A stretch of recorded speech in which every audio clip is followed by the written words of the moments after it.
Moja pia kati ya taarifa ambayo imeweza kuzungumzwa muda huu kutoka huko nchini Marekani ni kuhusu ya kuwa rais wa Urusi Bwana Vladimir Putin ni hataki amani dhidi ya Ukraine ila anaitaka Ukraine. Nani amezungumza kauli hii? Basi karibu sana katika undani wa taarifa hii, nitakufahamisha kiundani kabisa na kusihi tu ya kwamba ungana nami mwanzo hadi mwisho wa taarifa hii.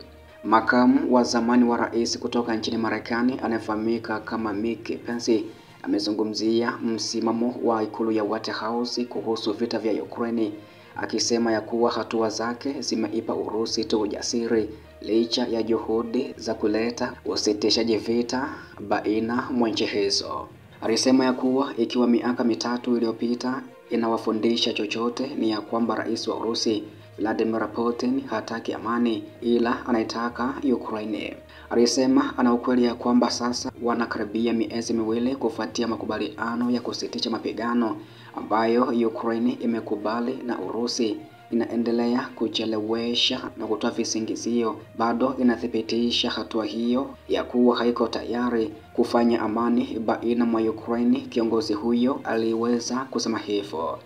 Ukraine yenyewe tayari ilikuwa imekubali mapendekezo ya amani kutoka nchini Marekani ya kusitisha mapigano kamili kwa siku 30, ikisema mnamo Machi 11 ya kwamba Kiev iko tayari ikiwa Urusi itakubali masharti hayo, ambapo sasa Moscow iliweza kukataa. Inasemekana ya kwamba pia Donald Trump amechanganyikiwa zaidi na mwenendo wa polepole wa mazungumzo ya amani na Urusi, akidai mnamo mwezi uliopita 26 kwamba Putin huenda anamgusa na kwamba huenda hataki kukomesha vita hivyo. Wakati Trump hadi sasa amekataa kutumia shinikizo lolote la kweli kwa Kremlin, amekuwa tayari kuzima kwa muda msaada wa kijeshi na kuacha kushiriki kijasusi na Ukraine. Akikosoa mbinu hiyo, Pence alisema ya kuwa Putin anaelewa tu mamlaka na ndiyo sababu kwa wakati huu wanahitaji kuweka wazi ya kwamba Washington itaendelea kuongoza ulimwengu huru kutoa Ukraine msaada wa kijeshi wanaohitaji kukomesha uvamizi wa Urusi na kufikia amani ya haki na ya kudumu. Uungwaji mkono unaoyumba ambao utawala umeonesha katika kipindi cha miezi michache iliyokwisha kupita, anaamini umeipa Urusi ujasiri, Pence aliongeza kwa kusema hivyo. Badala ya kukubaliana na pendekezo la Marekani la kusitisha mapigano kwa siku 30 mwezi Machi, Kremlin badala yake imetangaza mapatano yake ya kiasi, ambako Putin mwenyewe mnamo 28 mwezi uliopita alitangaza kile kinachoitwa mapatano ya kibinadamu ya kuanzia Mei 8 hadi Mei 9 wakati wa sherehe za sikukuu ya ushindi ya Moscow. Licha ya kuwa kutoka kwa kile ikulu ya White House ilichotaka awali, Donald Trump mnamo Mei 5 alipongeza kama hatua muhimu kuelekea suluhu ya amani baina mwa nchi hizo. Kama unavyojua, rais wa Urusi Vladimir Putin ametangaza usitishaji vita wa siku 3 ambao haonekani kuwa mwingi, lakini ni mwingi.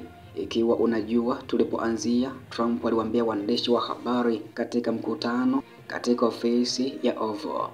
Rais wa Ukraine yeye pia alitupilia mbali tangazo la Vladimir Putin ya kuwa ni utendaji wa maonesho badala ya hatua ya dhati kuelekea amani.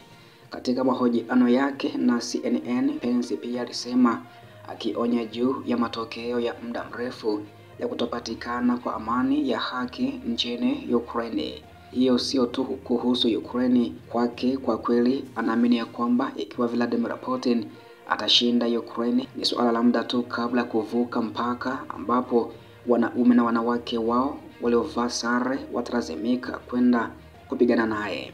Alisema anashikilia fundisho hilo la zamani la Reagan ya kwamba ikiwa uko tayari kupigana na maadui wetu kwenye ardhi yako, tutakupa njia za kupigana nao huko ili tusiwe na vita nao, alihitimisha kiongozi huyo katika nukuu chache ambazo amezungumza na shirika la habari la CNN kuhusu taarifa hii.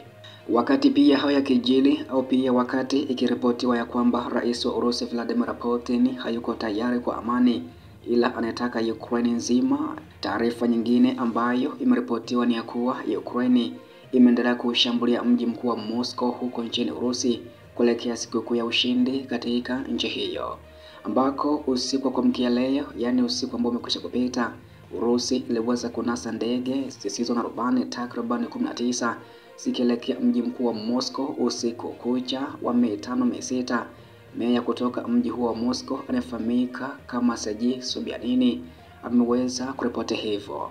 Alisema huo ulikuwa usiku wa pili mfululizo ambapo ndege zisizo na rubani zinaripotiwa kulenga mji mkuu wa Urusi, ambako mashambulizi hayo yanakuja siku chache kabla ya gwaride la sikukuu ya ushindi ya jiji na mapendekezo ya Urusi ya kusitisha mapigano yaliyopangwa kufanyika Mei 7 hadi Mei 9. Kulingana na kituo cha Telegram kinachounga mkono Kremlin maarufu kama Shoti, kiliweza kuripoti ya kuwa vifusi kutoka kwa mojawapo ya ndege zisizo na rubani zilishambulia jengo la makazi katika sehemu ya kusini mwa jiji, huku wimbi la mshituko likiweza kupasua madirisha kwenye sakafu ya juu na katika duka la maua lililo karibu. Serikali ya Ukraine haijatoa maoni yoyote kuhusu shambulio hilo ambalo limedaiwa na Moscow. Mwisho wa ripoti ya muda huu. Pia ripoti zingine zinafuatia hapo baadaye, na kusihi tu ya kwamba endelea kunitembelea na kunifuatilia kila siku, na pia umebonyeza neno subscribe kama bado hujafanya hivyo, ili pia ripoti zingine uweze kuzipata kwa muda mwafaka kabisa. Asante kwa sasa, na pia karibu sana hapo baadaye kwa taarifa zingine zaidi kutoka huko nchini Urusi, lakini pia kimataifa. Unao pia nafasi ya kupata taarifa hizi na matukio moja kwa moja kutoka mstari wa mbele wa kivita kupitia grupu letu la WhatsApp, ambako huko pia taarifa na matukio mengi ya moja kwa moja unapata nafasi ya kuashuhudia kwa uzuri kabisa. Nambari ya kujiunga na grupu letu la WhatsApp 0679619650. Basi unaweza ukajiunga sasa moja kwa moja kwa kulipia kiasi cha shilingi 2500 kwa nambari hiyo ya Tigo Pesa au Mixx by Yasi. Kwa sasa uweze pia kupata taarifa hizi na matukio haya moja kwa moja kutoka mstari wa mbele wa kivita.